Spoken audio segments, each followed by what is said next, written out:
Welcome to this webinar in which we will ask, are you maximising the impact of your CAT4 data? In addition to guiding conversations around future aspirations, CAT4 can help to identify year group trends, as we'll learn a little later from Duncan Baldwin, who joins me today, and can help to identify students who may be at risk of underperformance or those who may be experiencing specific barriers to learning. Our most recent impact report continues to monitor the impact of COVID on attainment using data from our progress tests for English, maths and science. The third paper in the series, based on summer 2022 test results, show that although the range in school means has narrowed, there are still a greater number of schools whose scores are below those achieved pre-pandemic, which means that there are many individual schools that require help in returning to those previous attainment levels. As schools and trusts work to bridge the data gap between national test results, those cohorts who have national test results and those who do not, colleagues are seeking reliable and consistent data with which they can make confident judgments. And Endeavour Learning Trust is one such example. Through a comparison of CAT4 and Key Stage 2 SATs data, Endeavour have discovered a strong correlation of 0.6 between the CAT4 and Key Stage 2 reading and maths average results for their current Year 7 cohort when ranked using percentiles. This is higher than the correlation when comparing reading and maths results. During our webinar today, we're going to hear from Duncan Baldwin, Associate Data Consultant for Endeavour, who will share why this information is important for the Trust and other CAT4 users and what the implications are as they move forward. A student's capacity for academic success is based on several skills, some of which will be learned over time, like reading and writing, and others relate to perception, memory, and reasoning abilities. And it's the latter that provide a powerful insight into things like problem solving and knowledge acquisition, and are considered the strongest predictor of potential. Most users of CAT4 recognise the value of their results as a baseline for new cohorts and to support pupils in achieving their aspirations and academic success. But not all realise that the data offers so much more. As a former GL assessment user and Senko, the CAT4 provided me with a powerful tool in the early identification of pupils that might be experiencing barriers related to specific educational needs. Many teachers find significant value in the indicators available, particularly within the secondary phase. This information is used to formulate targets for future performance, often in conjunction with our partner FFT's estimation service. The indicators for retrospective Key Stage 2 data and GCSE performance are calculated based upon the correlation of real-world national test results and the data from CAT4, which are verified annually against large data sets. In recent months, teachers have described the benefit of consistent data from CAT4. Unaffected by the changing context of national tests, CAT4 results have helped to provide an accurate understanding of students' abilities, particularly for those new to a school.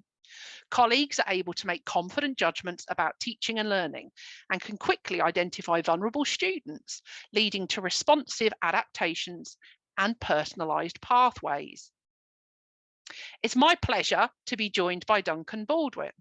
Former Deputy Director of Policy at ASCL, Duncan now shares his time between working as an independent consultant, providing advice on performance data and assessment for schools and trusts, as leader of the Data Leaders Community for the Confederation of Schools Trusts, and supporting Endeavour Learning Trust in Lancashire.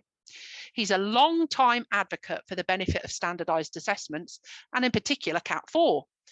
In September, Duncan shared his recommendations for the questions you could ask of your Key Stage 2 data, and you'll find a link available to his blog. Today, Duncan is kindly going to add some colour to this context. Welcome, Duncan. I wonder, you've been using CAT4 at Endeavour for some time. It'd be really interesting if you could tell us a little bit more about what you've been doing with your data more recently. Yeah, thanks I'm going to apologies, Duncan, I spoke over you. I'm going to stop sharing now. Okay. Thank you. Okay.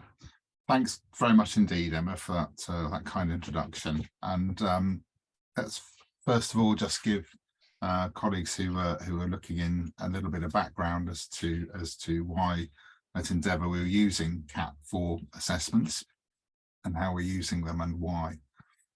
So like many schools and trusts, I imagine after COVID, when there were 2 cohorts who didn't take Key Stage 2 tests at all, before I arrived at Endeavour, before I started working with Endeavour, there were 2 cohorts that had taken CAT4 assessments, and those are our current Year 9 and current Year 8 students, having taken them in 2020, taking their CAT tests in 2020 and 2021 when they were in Year 7. And like many schools, I imagine, when Key Stage 2 tests were reintroduced again for the current Year 7, we asked whether we should carry on using those assessments. And my view was that we should use a broad range of assessments. And there are 2 reasons. So you've explained, Emma, about the the work that GL is doing on the long-term impact of COVID. But with this particular cohort joining us, this Year 7 cohort, I thought it was really important to know as much as we could about them through standardized assessments, and also another GL product with the PASS survey as well, to try and understand as much as we could about how COVID had affected them and affected their learning. So that's one reason why we carried on. The second reason is that when I started working with Endeavour, I was asked to take a good look at assessments at Key Stage 3 assessment policy, with a view to improving the way that we were assessing and reporting, particularly reporting out to parents, to make sure that what we were doing was referencing what students were really learning in Key Stage 3, and to make sure that we hadn't got that, that sort of historical link that many schools had, which was sort of pointing to Key Stage 4 GCSE grades and so on, to make sure that the assessment practice was really looking at what students were learning, what teachers were teaching, just in Key Stage 3. So there were two reasons for that, for using the CAT4 assessments then. And the reason they've been particularly helpful is because with the current Year 7 group that we've got, that meant we had sort of 2 sets of information. We had the Key Stage 2 assessments, the statutory assessments, but we also had CAT4 and indeed other assessments alongside that, for work that we were going to do on developing the assessment policy, assessment and reporting policy. The policy that we've ended up implementing is based on rank ordering, and I know many schools have adopted that. So I'm not really saying anything particularly new, I suspect, here, but schools have tackled Key Stage 3 assessment in a number of ways, and I suppose the advantage of having that sort of career trajectory that you introduced me with, Emma, is that I've had the luxury really of having been able to look at a sort of national level on policy change, and again working with lots and lots of schools as they work through the removal of levels at Key Stage 3 and what they were going to do, and the luxury also of having time to think about in my view, what was the best way to do assessment at Key Stage 3. So there's those 2 reasons then for using CAT4, to understand really the cohort, where it was, what we could learn about it post-COVID then, and also to support work we were doing in developing assessment. Super, and I know that you established some quite interesting methods in your ways of working, so it'd be great to learn a little bit more about that. Yeah, sure. So we looked at, when we're looking at developing rank ordering, We've got and forgive me here, if there are any, you know, top-notch statisticians and experts in assessment looking on, they might start lifting eyes heavenward with my methodology here. But what I was interested in really was, if we're going to use rank ordering to report on how students were attaining, then given that we've got these two types of groups, we've got those students who've got CAT4 only, and then we've got the most recent cohort that's got CAT4 and Key Stage 2 tests. Could we use both types of assessment with that current year 7 to support using CAT4? So if we were making some assertions about rank ordering using Key Stage 2, could we use the fact that we've got both types of assessment to support what we might say with our current year 8 and current year 9 who've only got CAT4 tests? That'll become a bit more obvious in a minute, I hope, when I show you what we did. So we looked, first thing we did was to look at just Key Stage 2, and I think there are some interesting things about just Key Stage 2 results that colleagues ought to be aware of, really, even if they don't use any form of standardized testing other than that. And then we went on to look at the connection between Key Stage 2 against CAT4. So let's have a quick look then at this first bit of data, and I'd like to sort of explain why we use percentile ranking rather than just ranking.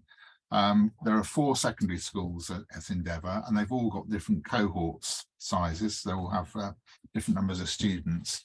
I used percentile ranking so that it made it easier to sort of compare all 4 schools together, rather than just rank ordering as such. That meant learning a new formula in Excel, which is always good, I think. And what you can see here is the percentile rank for reading, which is on the horizontal axis there, and 100 is the highest, so that's the sort of topmost rank. And then on the vertical axis, we've got Key Stage 2 maths rank order. So again, statistical purists are possibly going to say, well, that doesn't. If you do rank order, you actually sort of you change the distribution a bit. If you just look at Key Stage 2 outcomes, they're very strongly clustered around 100 to 104. So this method of using rank ordering has sort of stretched them out a bit. So I sort of fully accept that. But I was surprised, really, by this result. So notwithstanding that stretching out, about how much variation there was. So I've used R squared, largely again because Excel lets me do that quite easily. So I know where to click to get that out. And again, other statisticians might say we should be using rank correlation or something possibly, but there we are. And that R squared value, which measures the connection between 2 variables, was as low as 0.44 for this particular school. And you can see that those dots are quite widely spread out there. So observations about that then, if I just move on. So I've said that the using percentile ranking does stretch out the dots, otherwise they'd be quite clustered. That correlation between the two between the Key Stage 2 maths and Key Stage 2 reading was quite low, really, I thought. But and we'll look at what happens when you use CAT4 compared to this in a moment. And then there are some interesting anomalies. So I've sort of circled 2 students there.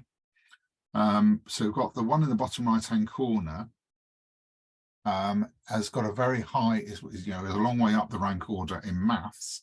So they're sort of about 85th. but a long way down the rank order in reading. The first one's eighth, fifth in reading. That's right. I must get my own graph the right way around here. But about 25th or so in maths. And conversely, the other one that's highlighted in the top left there is the other way around. So a long way down the reading rank order actually, but quite high in maths. And even without thinking about standardized assessments, it's important to know that students with these different types of results at Key Stage 2 can and do go on to get quite different outcomes. So the blog that you referred to, Emma, that I wrote for Joe a little while ago, suggested to schools that who might probably, well, I'm guessing here, but if you take a sort of typical teacher's mark book, if they have any Key Stage 2 information in there, it'll probably be average of reading and maths. But there's a real risk in doing that, because if a child's a strong reader at Key Stage 2 and weaker at maths, it's a known, it's known that children then go on and do better at Key Stage 4 that way round, as if they had, if you compare them to children who had a high maths Key Stage 2 score but a lower reading one. I remember Mike Treadaway, former wonderful colleague at FFT, explaining this to me, in a lot of detail one day, and that was, and this has been part of how FFT modelled attainment and contextual value added and so on. So I would urge schools that have got whose approach to using Key Stage 2 data is simply, I will take the average, pop it on a teacher's mark sheet, and then that's it, and we'll use it, in accountability later, to sort of unpack that a bit and draw out the differences between those students who have high maths and high English just at Key Stage 2. That's interesting. So if I understand correctly, what I'm looking at in terms of the two examples in this data set, the one in the sort of lower right corner, given the context that you've just shared, is likely to be more successful as they move through Key Stage 3 than their peer in the upper left corner, because of the sort of higher ranked reading skills that are obviously so very important in terms of mathematical understanding and access to those type of kind of problem solving tasks. Would that be right? Yeah, that's right, and reading is the thing, isn't it? If absolutely, reading is the thing that schools will be majoring on, and is of what of the data that comes through from Key Stage 2, it's reading that's really the sort of lead variable, as it were. And if you average those, you disguise those potential differences. So, I mean, all schools can, have got that for current year 7, and I just, encourage them to sort of take a dive in there and make sure that they're not overlooking students where, maths might, if you like, mask weaker reading. Thank you. It's a really valuable piece of information for colleagues to think about. So the point about looking into this really is, for our newer assessment model, we're looking at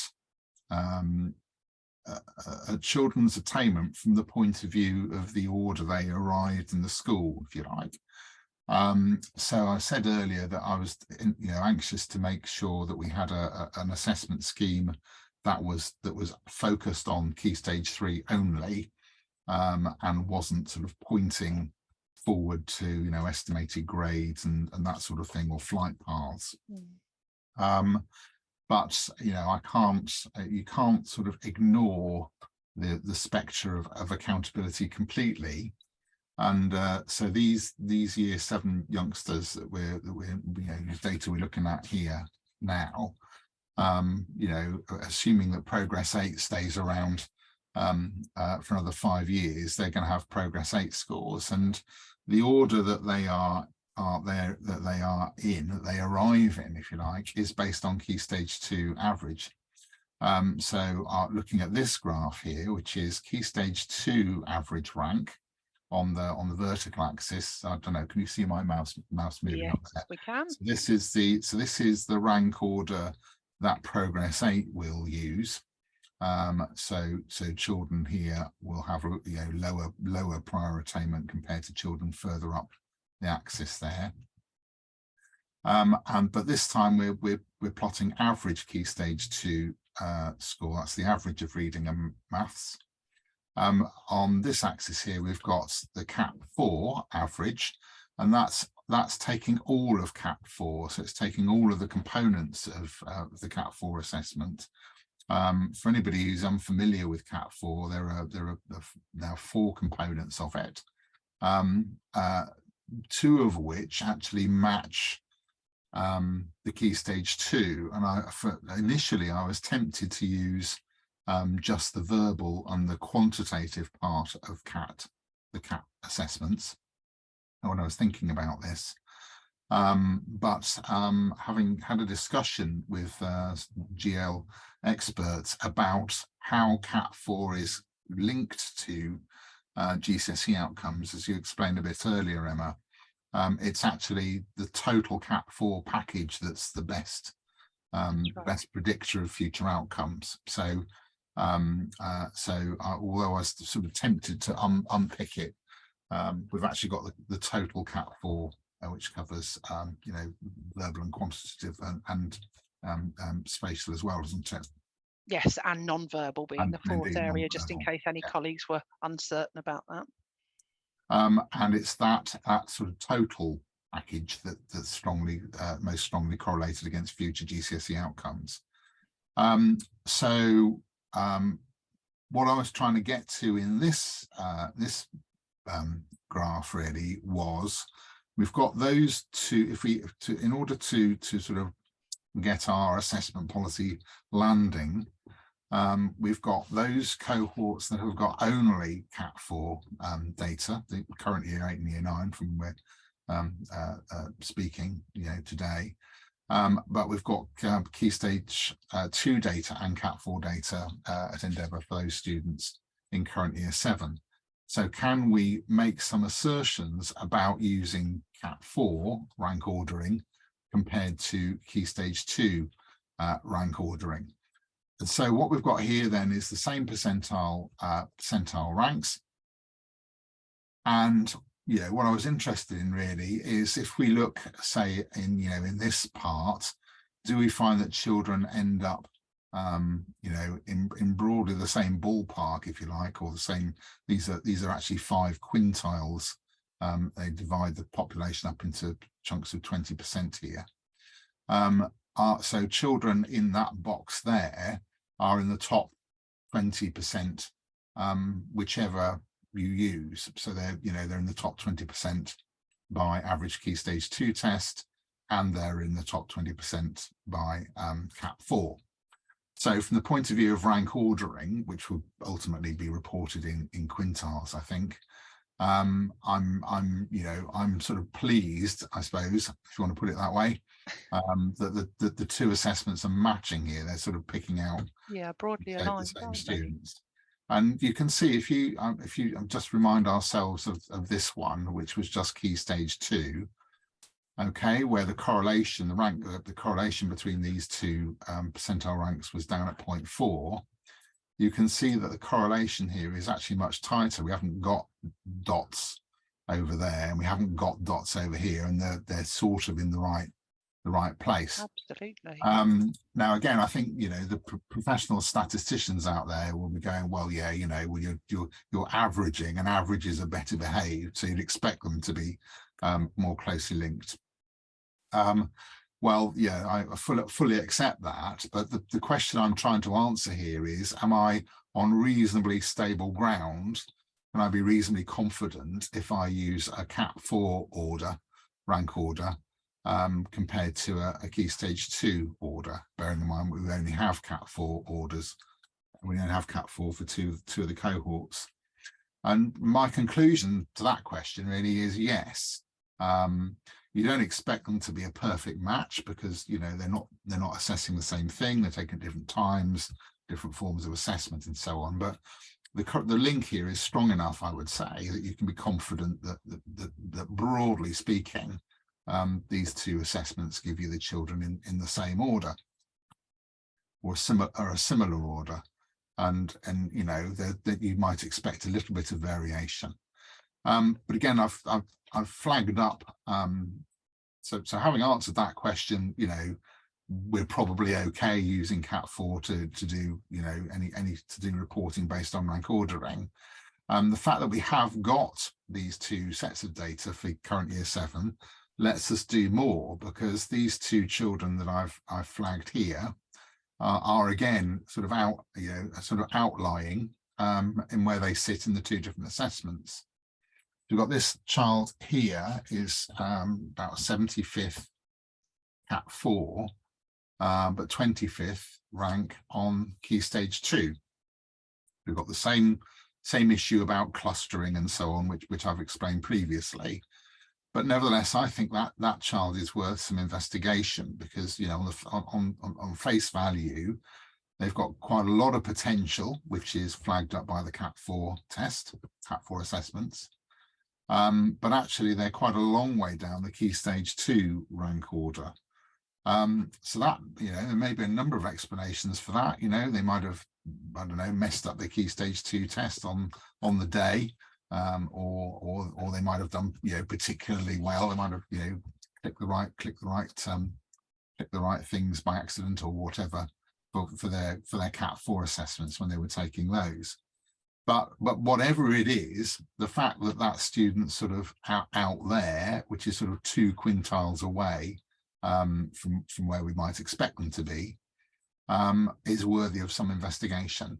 So we've taken those students, you know, around here, and we've used the rest of the assessments that we've got. So, you know, the reading assessments, NGRT, you know, reading, for example, just to sort of dig in a little bit and see, well, what is going on with this student then? You know, is it just fluke, accident, or is there sort of genuine potential there which wasn't coming through in the Key Stage 2 tests?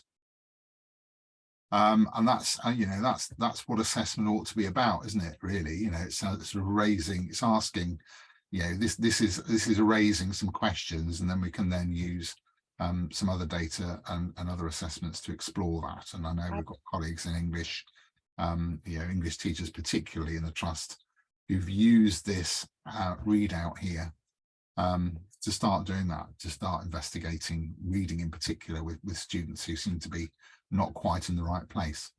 Absolutely. This piques my interest as a former Senko as well, to identify those students who are perhaps a little, I think you use the word outliers, you know, not quite where we might expect them to be, to begin to hypothesize around what that might be and investigate further. So it's interesting for you to pick out that student as a particular example. I notice you've got another one there, though. Yes. Perhaps you could add some colour to the other example. Well, you know, there'll be multiple reasons about what potentially about what's going on here. So this is a student that's quite low down the CAT4 rank, but you know, sort of two quintiles up on the Key Stage 2. Again, there are a number of possible explanations here. They might just have messed up the CAT4, you know. You know, children do, don't they, or some do. So you know, they may have messed it up on the day, whatever. I don't really, there are other possible reasons here, and I don't want to sort of get too drawn into, I'm sort of tempted to think about why this child seems to have quite a high Key Stage 2 result. And you know, schools can sort of, you know, draw their own conclusions, I suppose. Colleagues can draw their own conclusions about what you might want to look into in that situation. What I can say is, though, going back to the sort of the accountability question, bearing in mind that as far as Progress 8 is concerned, the children are in that order. So Key Stage 2 average score, you know, if you plotted them, if you plotted that against Attainment 8, you know, in 5 years' time, the order that they're going to be in Key Stage 2 is as they are here. I've got my eye on this student because they may well be able to, you know, they've got the sort of fairly low Key Stage 2 average. They may well have a lot of potential there. So if we can spot students like that, where the CAT4 assessments are saying, actually, you know, they may be able to make quite a lot more progress than you might expect, potentially, then that's great, isn't it? You know, so those are students who we can potentially add, you know, quite a lot of you know, value to, if you like, and hopefully will make what seems to be very strong progress. These are the students that sort of schools, you know, schools worry about, where the Key Stage 2 results might be, you know, maybe artificially high, if you want to call it that. At least we know, you know, so you know, we've got these students sort of here are, you know, we know that we're going to have to make sure we work really hard with all the students, but those students in particular. Or we may find that, you know, by the time we get to year 11, you know, the measures are seeming to say that they've made quite low progress, but at least we know that now. You know, and you know, we can take steps about that now, and again use the other assessments and so on to drill into that, find out what was really underlying all of that. So this is phenomenally interesting data, Duncan. How do you put this into the hands of teachers to make it kind of meaningful for them? Well, I think you do, you know, not everybody gets this, I think, in schools. So I think, you know, most teachers know that there is, you know, Key Stage 2 assessment, and they're used to that, although they are, I think they're, you know, we're some way off getting used to what the sort of scaled scores that are coming through now, what they mean. You know, I think teachers got used to levels, didn't they? They got used to a level, you know, children who are level 4 and level 5. I don't think that's sort of quite yet in the psyche of secondary teachers, but it will come over time. But the fact that you've got these other assessments and the reports that you get, you know, whenever I've sort of shared that with teachers, is something that you know, they do find interesting, because it, you know, it does, as I say, raise interesting questions about learners for them to explore. You know, it's more questions than answers, but at least you get better informed answers out of it. And I think this is you know, I'm thinking of sort of English, my colleagues in English at Endeavour. I know one of our leaders of English in particular has really, you know, taken to using this, and I know is sharing that out with other colleagues in the school and indeed other English teachers in the trust. So it needs a bit of time to explain what it is, but I think once teachers, you know, latch on to what it could be saying, then they do find it very, you know, very useful. It's incredibly powerful stuff you've shared. I'm really appreciative of it, and I know that the colleagues who are going to be joining the webinar will be the same. Can I put you on the spot and ask you for a few kind of takeaway top tips, Duncan? What would you encourage people to do to get the best from this data in terms of impact?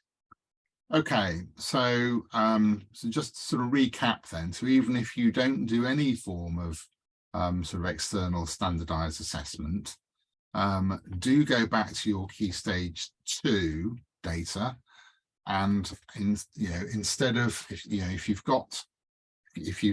averaged that out and given that out to teachers and to subject leaders and so on, you know, go back to that and say, well, have we got students where, you know, reading and maths is quite different? Because you will want to identify those students, particularly where a strong maths score is sort of suppressing, if you like, or masking a weaker reading score. because as I said earlier, reading is the thing, you know, and students with stronger reading at Key Stage 2 obviously go on and do better at Key Stage 4 generally. So that's even before you do anything. So I'd really urge, really urge schools to do that if they haven't done so. So then, if you are using standardized assessments, I think my experience is that some staff are inherently more interested in that type of assessment than others, but that usually, once you've explained it, you explain what all of those things mean, what it might mean. In particular, it's about individuals. If you can point to individuals that they know, if a child's got a very high spatial score, for example, in CAT4, what might that mean? What might that mean for how they access your subject, for their potential in your subject? And so I think when you bring it down to individual children, it means a lot more to teachers than standard deviations and whatnot, and standardized scores and so on. Absolutely. So I think I'd get it down to the pupils themselves. The third thing is, I've always thought that assessment in general is probably one of the most underdeveloped parts of what teachers learn, when they're training and what they go on to. I think if you've got some champions on the staff who really, are really getting into this sort of stuff, let them be champions, let them support your other colleagues, let them do the driving, because I think sort of teachers sort of believe, they believe their peers, don't they? Absolutely. If they can, if they're their own colleagues, their own peers are using this, then I think they're probably more likely to pick it up. So CAT4. So the point of the exercise was, can we use CAT4 as the basis of rank order reporting out to parents? My conclusion is yes. We'll get a slightly different rank order if we use CAT4 from Key Stage 2, but given that we haven't got Key Stage 2 for 2 complete cohorts, CAT4 is, I think, a good solid basis for doing that type of reporting if that's how you do it in your school or your trust or whatever. But the last point really is, if you do use rank ordering as the way that you do Key Stage 3 assessment, all you get if you rank order them is the order that those students are in your own school, or in an individual school. So we looked recently at what happens if we rank order across our entire cohort in Year 7. Do we have children who are appear in sort of different quintiles, for the trust compared to their school? And we do. Our schools don't have perfectly evenly spread distributions. So if you're using rank ordering, I think you would need to sort of superimpose some form of standardization of the assessments that you use as well. That could be, it could be a standardized test of the form that we're talking, progress test or whatever. But I think, I'd also say standardization means a common assessment, if you can do it, across subjects, or a common assessment in geography, a common assessment in maths or whatever, because you need to sort of try and fix where those rank orders are. Is being at the top in this school, where does that mean you'd be at the top in that school, as it were? So if you're going to use rank ordering, you need some sort of absolute measures to sort of go alongside, and sort of standardized assessments work very well to do that. Super. Thank you so much, Duncan. You've added a huge amount of value, I know, for colleagues when they think about their Key Stage 2 data and their CAT4. If you wouldn't mind stopping your screen sharing now. I will stop sharing. Okay. And I will start sharing.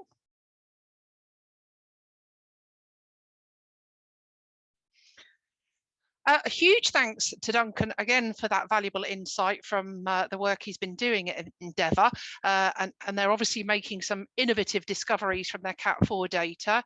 They're not alone, of course. We've seen lots of schools use the results from CAT4 in many ways.